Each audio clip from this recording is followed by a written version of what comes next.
24 तास नाशिक सन्मान को powered by Deepak builders and developers selling experiences not just homes special partner Tata Motors commercial vehicles better always SBI life माझ्यासाठी माझ्या जीवलगांसाठी बाबा जाधव मसाले खजिना मराठी चवीचा अस्सल खा अस्सल रहा Medicover hospitals bringing European health standards to India venue partner Enrise by Sayaji Nashik.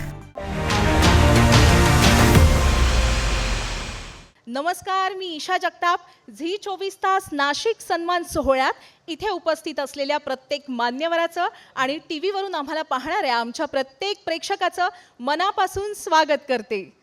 Zee 24 तास नाशिक सन्मान को powered by Deepak builders and developers selling experiences not just homes special partner Tata Motors commercial vehicles better always special partner SBI life माझ्यासाठी माझ्या जीवलगांसाठी बाबा जाधव मसाले खजिना मराठी चवीचा अस्सल खा अस्सल रहा Medicover hospitals bringing European health standards to India.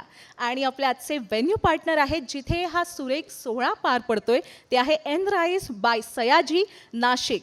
सर्व स्पेशल पार्टनर्सचे खूप खूप मनापासून धन्यवाद. आणि या सत्रासाठी मी मंचावर येण्याची विनंती करते सचिन उषा विलास जोशी यांना. आपल्याला मार्गदर्शन करणार आहेत प्रयोगशील शिक्षणाची गंगा या विषयावर. खरं तर शिक्षण क्षेत्रातील दूरदृष्टी असलेले हे नेतृत्व आहे आणि इस्पॅलियर स्कूलचे ते संस्थापक आणि संचालक आहेत आणि त्यांच्याशी संवाद साधणार आहेत माझ्या वरिष्ठ सहकारी अनुपमा खानविलकर मॅडम. अनुपमा मॅडम, मी आपल्याला विनंती करते आपण मंचावर यावं. नाशिक सन्मान 2026 झी 24 तास आयोजित या विशेष चर्चासत्रामध्ये पुन्हा एकदा तुमच्या सगळ्यांचं स्वागत करते. आणि या चर्चासत्रामध्ये आता पुढे जाण्यासाठी मी स्टेजवर आमंत्रित केलेलं आहे सचिन उषा विलास जोशी सरांना. खरं तर सरांची ओळख नाशिककरांना निश्चितच असेल, मात्र संपूर्ण महाराष्ट्रामध्ये जे झी 24 तासचे प्रेक्षक आहेत त्यांनासुद्धा त्यांची ओळख काय नेमकी आहे हे कळावं यासाठी एक त्यांचं इंट्रोडक्शन देते. खरं तर शिक्षण क्षेत्रातलं एक दूरदृष्टी असलेलं हे नेतृत्व आहे. इस्पॅलियर स्कूलचे संस्थापक संचालक आहेत. एज्युकेशन ऑन व्हील्स या फिरत्या मोबाईल स्कूल उपक्रमातून त्यांनी आत्तापर्यंत 17,000हून अधिक वंचित विद्यार्थ्यांना शिक्षणाच्या मुख्य प्रवाहात आणलेलं आहे. भारतातली पहिली AI on wheels learning tool bus तयार करून वंचित विद्यार्थ्यांसाठी कार्यरत केलेली आहे. आंतरराष्ट्रीय पातळीवर त्यांचा प्रभावी आवाज पोहोचलेला आहे. युरोपियन पार्लमेंटमध्ये शिक्षण आणि लोकशाही या विषयावर त्यांनी व्याख्यान दिलेलं आहे आणि ते पहिले भारतीय ठरलेत या मंचावर या व्यासपीठावर अशा प्रकारे व्याख्यान देणारे. सध्या UN तर्फे SDG4 एड्युकेशन ॲक्सिलेटर म्हणून ते कार्यरत आहेत. आणि महत्त्वाचं म्हणजे महाराष्ट्र शासनाच्या NAP सुकाणू समितीचे सदस्य आहेत. NABET दिल्लीचे ॲडवायझरी डिरेक्टर आहेत. मला असं वाटतं की नाशिक आता पुढे जे एक शिक्षणाचं हब बनू पाहतीये, वेगवेगळ्या संस्था सध्या नाशिकमध्ये कार्यरत होतात, तर त्या दृष्टीनं अत्यंत मोलाचं मार्गदर्शन आपल्याला या चर्चासत्रामध्ये त्यांच्याकडून मिळणार आहे. लगेचच आपण चर्चेला सुरुवात करूया. सर नमस्कार, स्वागत पुन्हा एकदा मंचावर. धन्यवाद. खरं तर सर सगळ्यात पहिल्यांदा मी तुमचं इंट्रोडक्शन देताना आणि ईशाने पण सांगताना सचिन उषा विलास जोशी असं नाव वाचलं. खरं तर आपण फक्त स्वतःचं नाव, वडिलांचं नाव आणि आडनाव सांगतो. अर्थात आता बऱ्यापैकी शासनामध्ये सुद्धा हे सुरू झालं आहे, पण मला असं वाटतं याचे प्रणेते आपण आहात या कन्सेप्ट. नक्कीच. जेव्हा आम्ही शाळा सुरू केली होती त्यावेळेस आमच्याकडे डिझाईन थिंकिंग कोर्स चालतो. मुलांना आम्ही काही प्रॉब्लेम स्टेटमेंट देतो, तेव्हा आम्ही वुमन इक्वॅलिटी दिला होता. आणि त्या वुमन इक्वॅलिटीच्या डिस्कशनमध्ये लक्षात आलं की आपण आपलं नाव लिहितो तेव्हा नावामध्ये फक्त आपण वडिलांचंच नाव लिहितो, आईचं लिहित नाही. सो तो बदल आमच्या स्टुडंटनी केला.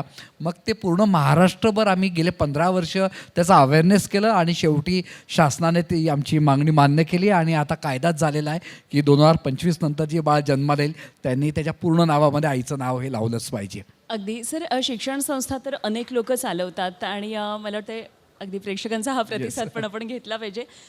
खरं तर शिक्षण संस्था अनेक जण चालवतात, मात्र तुमची शैक्षणिक संस्था किंवा तुमचे शिक्षणातले प्रयोग हे काहीतरी वेगळे आहेत. तर आपण आधी त्याविषयी थोडंसं सांगूया. नक्कीच.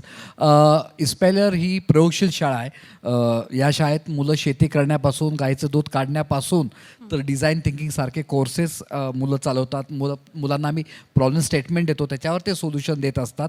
आणि आमचे स्वतःचे NGOज आहेत. Education on wheel, wheel, science on wheel, AI on wheel हे सर्व ट्रायबल्स आणि जिल्हा परिषदच्या मुलांसाठी चालतात आणि हे काम करत असताना आमची इन्स्पायरचे मुलं या NGOजमध्ये सुद्धा काम करतात. तर बेसिकली घोका आणि ओका ही जी शिक्षण पद्धती आहे ती कुठेतरी चेंज व्हायला पाहिजे, यासाठी ही प्रयोगशील शाळा आम्ही सुरू केलेली आहे. बरं, खरं तर नाशिक ही तीर्थक्षेत्राची नगरी आहे, पर्यटनासाठी नाशिककडे पाहिलं जातं. तर तुमच्या दृष्टीने सगळ्यात महत्त्वाची गोष्ट शैक्षणिक क्षमता जर नाशिक शहराची पाहायची झाली तर तुम्हाला या संदर्भात एकतर काय वाटतं, आणि आंतरराष्ट्रीय दर्जाचं शिक्षण नाशिकमधल्या सगळ्या मुलांना मिळावं यासाठी तुमच्या नेमक्या काय अपेक्षा आहेत, कसं तुम्ही पाहता याकडे? नक्कीच. आम्ही सर्वजण इथं नाशिकचे आशिक आहोत आणि नाशिकमध्ये हवामान चांगलं आहे. म्हणजे आत्ताच एअर इंडेक्स हा सर्वात उत्तम भारतातला नाशिकमधला निघालेला आहे आणि आता विमानसेवा पण चालू झालेली आहे. तर सांगायचा मुद्दा आहे की नाशिक हे शिक्षणाचं माहेरघर होऊ शकतं का? तर छातीठोकपणे सांगतो येस, आमच्या नाशिकमध्ये ती पूर्णपणे ताकद आहे की शिक्षणाचं माहेरघर होऊ शकतं. कारण की आता नाशिकमध्ये जवळजवळ 81 कॉलेजेस आहेत, 2 गव्हर्मेंट युनिव्हर्सिटी आहेत, म्हणजे मेडिकल युनिव्हर्सिटी असेल किंवा एक प्रायव्हेट युनिव्हर्सिटीसुद्धा आहे. सो आता आम्हाला वेगळ्या पद्धतीने नाशिक आणायचं आहे, ते म्हणजे कृषी युनिव्हर्सिटी नाशिकमध्ये येऊ शकते का, स्किल बेस युनिव्हर्सिटी नाशिकमध्ये येऊ शकते का, किंवा जसं आता मी तुम्हाला सांगितलं कॉलेजेस, तर फिनिशिंग स्कूल्स ज्याला आपण म्हणतो की इंडस्ट्रीची कनेक्ट असलेले, ज्याला को एज्युकेशन म्हणजे इंडस्ट्रीने अभ्यासक्रम निवडावा आणि अभ्यासक्रम तो कॉलेजेसने ॲक्सेप्ट करावा आणि त्या पद्धतीचे अभ्यासक्रम नाशिकमध्ये जर आलं तर आपण आंतरराष्ट्रीय दर्जावर नक्कीच जाऊ. कारण की आता नॅशनल एज्युकेशन पॉलिसी असेल किंवा ओव्हरऑल एज्युकेशनमध्ये ग्लोबलायझेशन आलेलं आहे. बाहेरच्या देशाच्या युनिव्हर्सिटीसुद्धा आपल्या नाशिकमध्ये येऊ शकतात, कारण की मुंबई, पुणे यासारख्या ठिकाणी ज्या जागा आहेत त्या खूप काय म्हणतो आपण कॉस्टली झालेल्या आहेत. नाशिक त्या मानाने चांगलं आहे. आता इथं CP सर पण आहेत. नाशिकमध्ये 2 गोष्टी खूप चांगल्या आहेत, त्या म्हणजे नाशिक हे कायद्याचा बालेकिल्ला आहे. इथं क्राईम रेट फार कमी आहे आणि नाशिकमध्ये पब संस्कृती नाही आहे. जे पालकांना काय पाहिजे असतं एक चांगल्या शिक्षण संस्था म्हणजे शहराकडनं, की माझ्या मुलाला त्या शहरात पाठवायचं असेल, मुलीला पाठवायचं असेल, तर जी सिक्युरिटी आहे ती नाशिकमध्ये आहे. त्यामुळे आंतरराष्ट्रीय दर्जाचे इन्स्टिट्यूट नाशिकमध्ये येऊ शकतात. त्या पद्धतीचं आता इन्फ्रास्ट्रक्चर आणि पॉलिसी या बदलत आहेत. वा, खूपच छान. मला वाटतं हे खूप आश्वासक चित्र आपण नाशिककरांसाठी समोर मांडलंय शैक्षणिकदृष्ट्या. सर, आपण NEPच्या सुकाणू समितीवर सुद्धा आहात, तर याबद्दल खरं तर आम्ही अनेक शिक्षणातल्या क्षेत्रातल्या अनेक लोकांबरोबर बोललो, तर याची अंमलबजावणी कुठेतरी अवघड आहे वगैरे अशा बऱ्याचशा चर्चा होतात. तर आपण बिंग सुकाणू समितीचे मेंबर, तुम्ही काय सांगाल या संदर्भात? नॅशनल एज्युकेशन पॉलिसी मला वाटतं 35 वर्षानंतर ही आलेली आहे आणि खरा मोठा चेंज मेकर असणारी शिक्षण पद्धतीमध्ये आपण सर्वजण 10+2चे पासआउट आहे किंवा 21 अपेक्षितने पास झालेलो आहोत. घोका आणि ओका ही आपली एज्युकेशन सिस्टीम होती, ती बदलण्याची संधी आता आलेली आहे. पुढचे 30 वर्ष हा पूर्णपणे बदल होणार आहे. सो NEPमध्ये एक्सपोनेन्शियल लर्निंग आलेलं आहे. NEPमध्ये आता 1ली 2री पूर्व प्राथमिकला जोडलेलं आहे. 9वी ते 12वी हा एक स्ट्रक्चर आहे, म्हणजे आर्ट्स, कॉमर्स, सायन्स असं नसणार आहे. आता जसं आता आपण लंच ब्रेकच्या आधी बुफे होता, आपल्याला हवं तसं आपण प्लेटमध्ये खाऊन घेतो, तसं विद्यार्थी सब्जेक्ट निवडणार आहेत. सो नॅशनल एज्युकेशन पॉलिसीमध्ये खूप चांगले बदल आले आहेत. मल्टीडिसिप्लिनरी आलेलं आहे, अकॅडमिक क्रेडिट बँक आलेलं आहे. तर या सगळ्यातून एज्युकेशन सिस्टीम बदलत आहे. मग हे केव्हा तरी होईल नाही तर ऑलरेडी स्टार्ट झालेलं आहे. सांगायला अतिशय आनंद होतो आहे की ऑलरेडी आपण फाउंडेशन स्टेजचा अभ्यासक्रम सुकाणू समितीने मान्य केला आहे. मागच्या आठवड्यामध्ये 3री ते 8वीचा अभ्यासक्रम माननीय शिक्षण मंत्री यांच्या अध्यक्षतेखाली तो आता मान्य झालेला आहे. 2026मध्ये हा अभ्यासक्रम लागू होत आहे, जो पूर्णपणे अनुभवावर बेस आहे, स्किल बेसवर असणार आहे आणि त्यानुसार पाठ्यपुस्तकं आता बदलत चाललेली आहेत. बरं, पण फक्त माझा हा कुतूहलाचा प्रश्न, आपण विद्यार्थ्यांना तयार करतो आहोत, मात्र आपले शिक्षक त्यासाठी तयार आहेत का? हां, शिक्षक 2 प्रकारे तयार करावे लागतील. एक तर प्रशिक्षण, ते ऑलरेडी स्टार्ट झालं आहे, पण त्याहूनही महत्त्वाचं आहे मानसिकता आपल्या बदलणं अत्यंत आवश्यक आहे. मी बऱ्याच शिक्षकांना नेहमी म्हणतो आता AI आलेलं आहे, तुमची सवत आलेली आहे, ठीक आहे, AI रोबो टीचर्स येत आहेत. सो आता IQ is replace by AI. आता इमोशनल क्वेश्चन, सोशल क्वेश्चन, सामाजिक बुद्धिमत्ता या फार महत्त्वाच्या आहे आणि हे कोण देऊ शकतं? फक्त शिक्षकच देऊ शकतात. त्यामुळे शिक्षकांनी त्यांची ही मानसिकता जी आपण म्हणजे रट्टा मारण्या आणि त्या म्हणजे फळ्यावर लिहा आणि पाठ करा ह्यातून बाहेर पडून जसं आता NEPमध्ये सांगितलेलं आहे की सिलेबस कमी करा. का अभ्यासक्रम कमी करा सांगितलं आहे की वर्गामध्ये चर्चा व्हायला पाहिजे. क्रिटिकल थिंकिंग डेव्हलप केव्हा होईल? जेव्हा वर्गात चर्चा होईल. आपण अभ्यासक्रमाच्याच मागे लागलेलो आहोत. त्यामुळे शिक्षकांची मानसिकता बदलणं आवश्यक आहे आणि त्या पद्धतीने सरकार पाऊल उचलत आहे. प्रशिक्षण लावलेले आहेत आणि जे टीचर्स आहेत टीचरसुद्धा या सगळ्या गोष्टीला ॲक्सेप्टन्स जो आहे तो चांगला आहे याला. सर आत्ता विषय NEPचाच आहे, तर मला थोडंसं राज्याच्या शिक्षणाविषयी आणि आपल्या पॉलिसीजविषयी राज्याच्या विचारायचं आहे. एकतर राज्याच्या शिक्षण पॉलिसीजमध्ये काय नेमके मूलभूत बदल तुम्हाला हवे आहेत आणि दुसरं महत्त्वाचं, आपण फक्त शैक्षणिक संस्था काढतो अनेक, म्हणजे आपण क्वांटिटी वाईज म्हणूया, पण त्याच्या दर्जा किंवा त्याला आपण गुणात्मकरित्या ती संस्था तेवढी नसते. नक्कीच आपल्याकडे जसं पाहायला गेलं तर क्वांटिटी पण कमी आहे. अजूनही आपल्याला 35,000 शाळांची गरज आहे. आपण जर दुसऱ्या देशांबरोबर तुलना केली तर आपल्याकडे हार्डली 350 पावणे 400 युनिव्हर्सिटी आहेत. युनिव्हर्सिटी पण भरपूर लागणार आहेत. पॉलिसी बदलतात. जसं व्हर्टिकल युनिव्हर्सिटी जी कॉन्सेप्ट मेट्रो सिटीमध्ये आलेली आहे. आता आम्ही नाशिकची चर्चा करतो म्हणून सांगतो की नाशिकमध्ये सुद्धा व्हर्टिकल युनिव्हर्सिटी यायला पाहिजे. कारण की व्हर्टिकल युनिव्हर्सिटीचा नियम काय की 5 एकरच्या याच्यात तुम्हाला ती उभी करता येते आणि शहरामध्ये 15 एकर जागा लागते आणि शहराच्या बाहेर 25 एकर जागा लागते. आत्ता कुठं विद्यापीठ काढायचं असेल तर आता हा नियम बदल केलेला आहे. व्हर्टिकल युनिव्हर्सिटीमध्ये 5 एकरमध्ये तुम्ही करू शकतात. तर तसं नाशिकमध्ये येणं आवश्यक आहे. सो तुम्ही जो प्रश्न विचारला की महाराष्ट्राला काय गरज आहे, तर महाराष्ट्राला क्वांटिटीची पण गरज आहे आणि क्वालिटीची पण गरज आहे.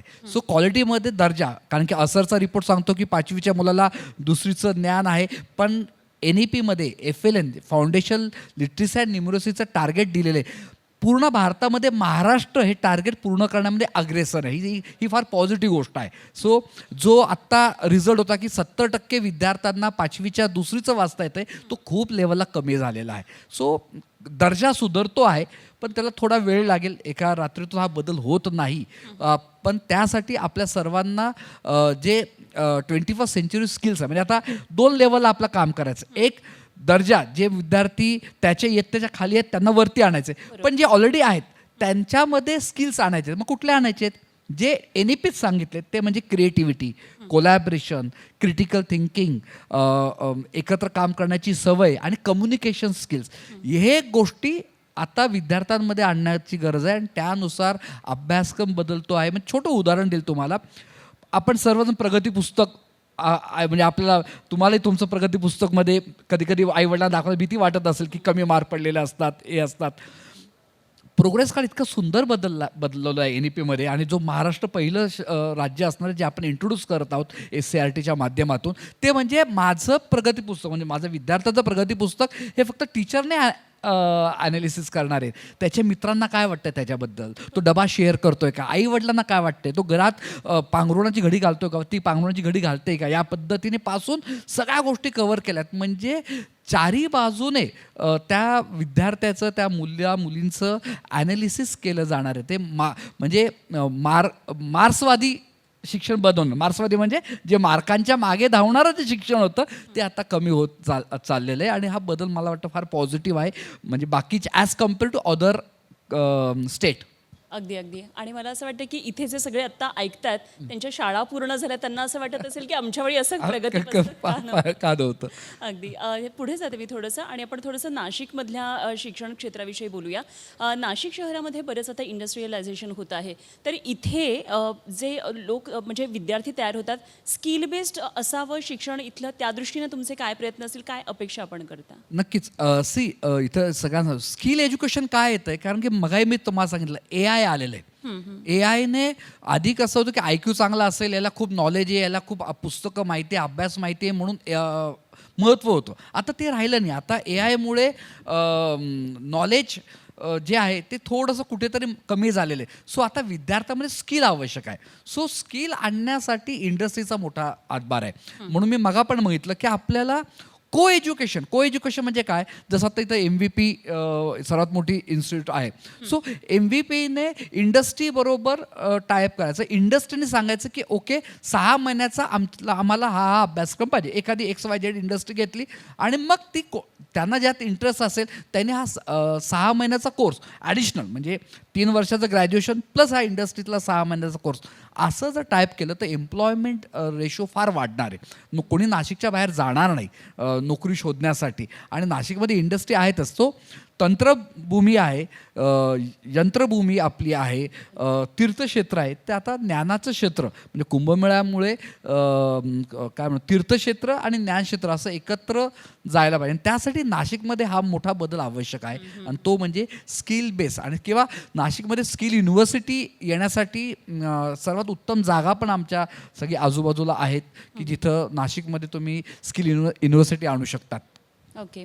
सर, मला असं वाटतं की खरं तर आत्ताच्या ह्या सेशनमधून 2 गोष्टी सगळेच जण इथून घेऊन जातील आणि महाराष्ट्रातले प्रेक्षक जे झी 24 तास आहेत, जे आपला कार्यक्रम बघतात, एक तर तुमचं नाव जे तुम्ही म्हणता की एखाद्या आईचा त्या मूल वाढवण्यामध्ये फक्त तेवढा संबंध नसतो, तर तिचं जे सगळं कर्तृत्व आहे, तिचा जो वाटा आहे तिला मिळावा, तिचं नाव त्याच्या नावामध्ये असावं. म्हणूनच सचिन उषा विलास जोशी असंच सगळेच जण आता इथून पुढे सुद्धा आपल्या नावामध्ये आईचा समावेश करतात. बदल तुमच्यापासून करूया. तुम्ही तुमचं म्हणजे बरेच जण मला म्हणतात की माझं लग्न झालेलं, म्हणजे स्त्रिया म्हणतात, तर तुमचं नाव, आईचं नाव, तुम्ही तुमच्या हजबंडचं नाव आणि हजबंडचं सरनेम लावू शकतात, पण आईचं नाव हे कायम राहू शकतं. निश्चितच. आणि या सगळ्यात महत्त्वाची गोष्ट दुसरी म्हणजे एक खूप आश्वासक चित्र तुम्ही नाशिककरांसाठी आता शैक्षणिकदृष्ट्या समोर ठेवलेलं आहे. त्या दृष्टीने तुम्हाला तुमच्या सगळ्या कार्यासाठी खूप खूप शुभेच्छा. आज तुम्ही झी 24 तास या मंचावर आलात. खूप खूप धन्यवाद, आभार. धन्यवाद. Thank you so much.